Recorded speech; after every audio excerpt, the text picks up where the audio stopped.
በመጨረሻም እንግዲህ ብሩክ አመለጠ ማለት ነው። አምልጧል። እንግዲህ እንዳያችሁት እዛ የተኛበት ቦታ ላይ መጥፎ ቦታ አግተው ሲያሰቃዩት ነበረ። በደንብ አድርገውት እንግዲህ አካፋ ምናምን አፈር ሲዝቁበት፣ ነገር ግን እንግዲህ እግሩን አንቀሳቅሶ የብሩክ ስልክ ከሳምንት በፊት ተከፍቶ ነበረ ምናምን ብሎ እንግዲህ ቴክስቱን ገብቶለት ነበር። ኤሎ ሲልም ማንም አላናገረውም ማለት ነው በንብልን። ቅድስትዬም እንግዲህ አለ ደግመ ደውልለት ሲባል ማንም የሚያነሳው ሰው የለም። በዛ ግራ ተጋባ። ምሳሌን ጠራትና መድብል የታገትሽበት ቦታ ላይ ብዙ ሰዎች አሉ እንዴ ሲላት፣ አዎ ብዙ ሰዎች አሉ፣ ንቅሳት ያላቸው፣ ጡት ያላቸው፣ ብቻ ብዙ ነገር አለች ማለት ነው። ስለዚህ የሰው ጫጫታ ወይም የሰው ጩኸት ሰምተሻል ሲላት፣ አልሰማውም አጎቴ። ቆይ አንቺ እዛ ውስጥ ሰው መኖሩን እንዴት አወቅሽ ሲላት፣ ያገተኝ ሰውዬ እኮ ውጭ ውስጥ እንድዝናና ይፈቅድልኝ ነበረ ለዛ ነው አለችው። እሺ በቃ ሂጂ አንቺ አላት።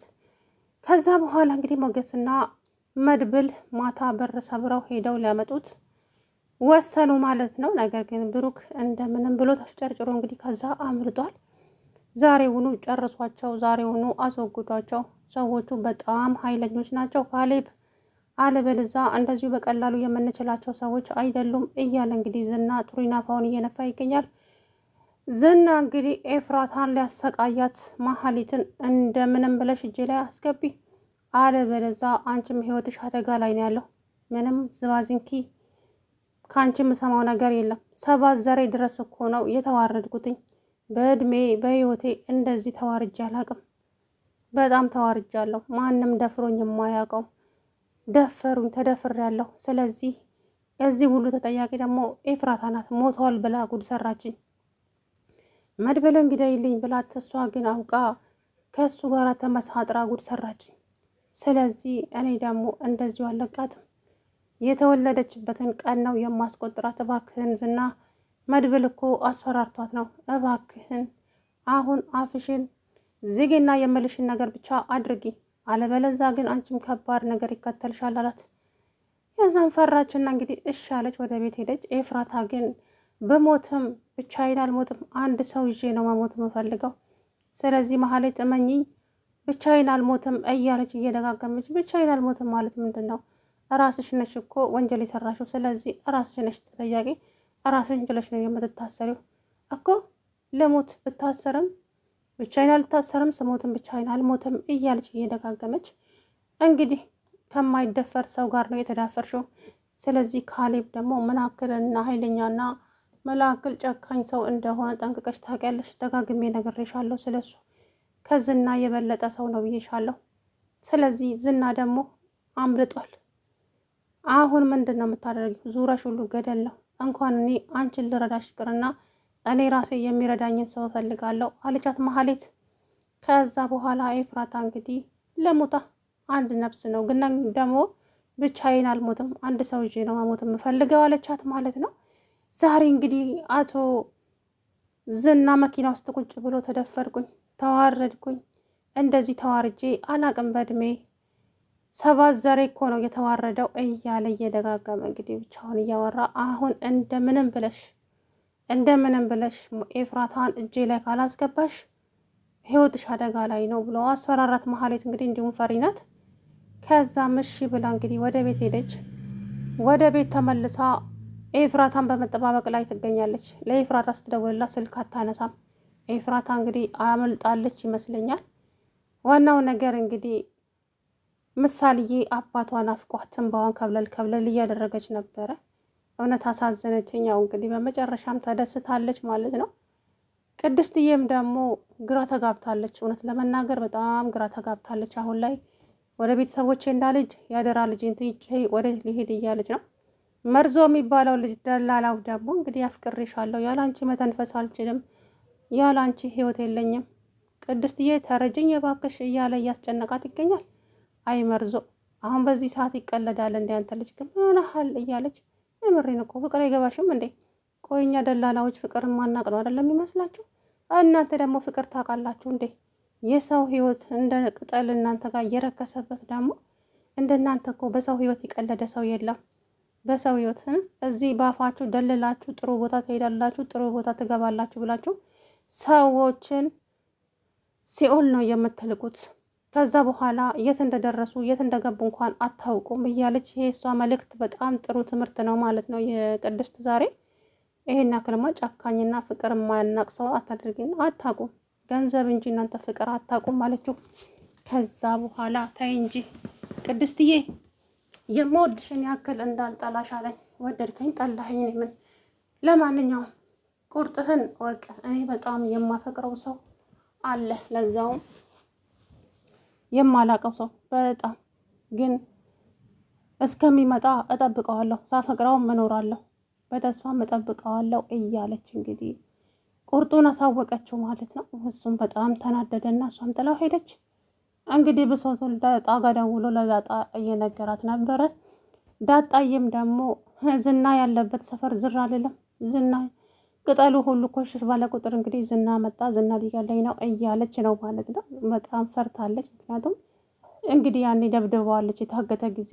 እመኝኝ ዋጋ አስከፍልሻለሁ አንቺ ድንቢጥ ብሏታል ማለት ነው። እንግዲህ አሁን ፈርታለች ዳጣ። እንደ ልቡ አይደለም የምትንቀሳቀሰው ማለት ነው። ሰላም ውድና የተከበራችሁ የተስፋ ቻናል ቤተሰቦች እንዴት ናችሁ? ደህና ናችሁ ወይ? አለው ደህና ነኝ። እንግዲህ ብሩክ አምልጧል በመጨረሻ ማለት ነው። ጀግናው ያ ሁሉ ዱብዳ ያ ሁሉ ዱላ ቢወርድበትም ግን ዛሬ የመጨረሻ አስወግደው። ካሌብ ዛሬ ሁሉም ነገር መጠናቀቅ አለበት። ሰዎቹ በጣም ከምትላቸው በላይ አደገኞች ናቸው። ስለዚህ ዛሬ ሁሉም መወገድ አለባቸው አለ ዝና። እሺ ለማንኛውም ሁሉንም ነገር ማታ አሳውቅሃለሁ፣ ማታ ስልኬን ጠብቅ አለው። እሱም እሺ እሺ በቃ እንደዛ እናደርጋለን ተባባለና ስልኩን ዘጋ። መሀሊት ጋር መልሶ ደወለና አቺ እየጠበኩሽ አይደለ እንዴ ሲላት፣ ከዛም ኤፍራታን እየጠበኳት እኮ ነው ዝና አልመጣችም። ምን ላድርግ ታዲያ አመጣዩ ቤት እየጠበኳት ነው ማትረቢ አላት። በጣም ናፍቀኸኝ ነበር። ዘር በይ እባክሽን፣ ርቦሽ ነው መሰለኝ እኔን እየናፈቁሽ። እኔ ነኝ አንቺን ምናፍቅሽ። ስለዚህ ገንዘብ ፈልገሽ ነው ሲላት፣ አይ ናፍቀኸኝ ነው ምናምን አለች። በጭራሽ ለማያውቅ ሰው ተናገሪ ያላት። ኤፍራታ እንግዲህ ጠፍታለች መሰለኝ። ዝና እንደሚገላት ታውቃለች። በዛም ካሌብ አለ። ከባድ ነገር ነው እንግዲህ መድብል ዝና ወንድሙ ያለበት ቦታ ጋር ተጠራጥሮ እንግዲህ ዛሬ ማታ ሄደው ወንድማቸውን ሊያስመልጡ ወስነዋል ማለት ነው። ካሌብና መድብልና ሞገስ ማለት ነው። ሉላን ደግሞ ጠበቃው ከኔ ጋር ከሆንሽ ጥሩ የፍቅር ጊዜ ካሳለፍን በትዳርሽ ላይ ወስልጪ። እኔ ባለጌና የወረድኩ ሴት አይደለሁም፣ ትዳሬን አክባሪ ነኝ፣ በጣም የምወደው ፍቅረኛ አለኝ፣ እሱንም ደግሞ ታውቀዋለህ። ስለዚህ ወራዳና ባለጌ ሴት አይደለሁም። እሺ ያንተ ጥሩ ስራ የምትሰራልኝ ጠንቀር ብሎ ይቅር ገንዘቡም ሲፈልግ ተይ እንጂ ደግሞ ሴቶች ስትባሉ እንደው እራሳችሁን ካብ የምታደርጉት ነገር አላት። ካብንም አልካብንም ግን አንተ በጣም ወራዳ ሰው ነህ። የምሬን ነው የምልህ። አታፍርም እንዴ ትንሽ አለችው። እጄን ልቀቀኝ አትልቀቀኝ ሲል እንግዲህ ሞገስ እርግጠኛ ነኝ ይደርስባቸዋል። ቀላል ውርደት አይዋረድም መቼም። ሰውየው እንግዲህ ቤት ድረስ ይዛው መጣች ሰውየውን። ምክንያቱም በመኪናዬ ላድርስሽ የሚፈረመው ወረቀት መኪና ውስጥ ነው ያለው፣ ስለዚህ እዛው ትፈርሚያለሽ ብሎ እንግዲህ ጉድ ሰራት ማለት ነው። ቤት ድረስ ተከትሏት ገባ። እሷም ደግሞ ተነስና ውጣልኝ ከዚህ ከቤት፣ ሞገስ ይመጣል፣ ሞገስ ከመጣ ጥሩ ነገር አይፈጠርም እያለችው ጭራሽ እጇን ቀባ አደረጋትና ውጭ እባክሽ እናውራ፣ ምን ታካብጃለች ደግሞ አንቺ እያለ ጭራሽ ክብሯን እንደመንካትም እያለ ነበረ ማለት ነው። እንግዲህ ልቀቀኝ አትልቀቀኝ ላይ ሲሟገቱ ያው ሞገስ ይደርስባቸዋል ማለት ነው። ቅድስትዬም እንግዲህ ዛሬ ሞገስ መጥቷል። ፍቅረኛዋ ልበል እንጂ ምክንያቱም እንግዲህ በጣም ነው የምትወደው።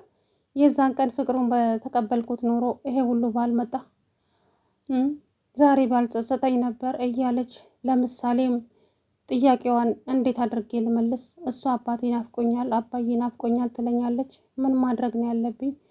ፈጣሪ ሆይ ምን ውስጥ ነው የከተትከኝ? እያለች እንግዲህ በጣም ግራ እየተጋባች ትገኛለች ማለት ነው። እውነት ለመናገር ሞገስ እንግዲህ ዛሬ ከመድብል ጋራ ብሩክ ያለበትን ቦታ እንግዲህ ማን ጠቆማቸው ባላውቅም እዛ እንግዲህ ለመሄድ ተቀጣጥረው ነበረ። ነገር ግን ብሩክ ጀግናው እንግዲህ ከታገተበት አምልጧል ማለት ነው። ምን መታገተ እዛ ደብድበው በወገቡ ዝርር ብሎ ተኝቷል ማለት ነው። ምክንያቱም አላስተረፉትም። ያለበት ቦታው ራሱ በጣም የሚያስጠላ ቦታ ነውና እንግዲህ ያ ሁሉን ችሎ ያ ሁሉ ቁስል ችሎ ከዛ ማምለጡ ራሱ አንድ ነገር ነው። ከልጁ ጋራ በሰላም መገናኘቱ እንግዲህ ጥሩ ነገር